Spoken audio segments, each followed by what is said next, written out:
Hey guys, Dr. Eric Ginter here, Clinic Director, Modern Health Institute, Holly Springs, North Carolina. I want to talk to you about why your dieting and your fat loss may not be working, okay?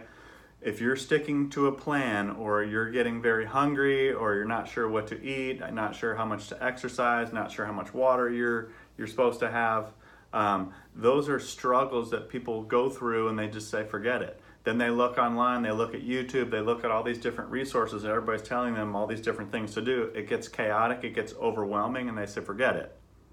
But meanwhile, you're continuing to gain weight and feeling worse and worse and worse. One of the things that I found for the key to helping people really apply these methods, doesn't matter what you want to do. You want to do paleo, you want to do keto, you want to do Whole30. For you, what we have to figure out is what nutrients could be missing and what foods you could be sensitive to. If you're having those things, you're not going to get the results that you need. If you're not able to have the nutrients to rebuild and you don't have, or you're eating foods that are causing too much sensitivity, your weight loss is going to be either very low or non-existent at all.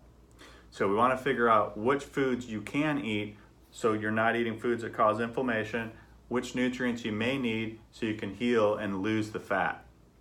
I'm Dr. Eric Ginter, Modern Health Institute. Hope you have a great day.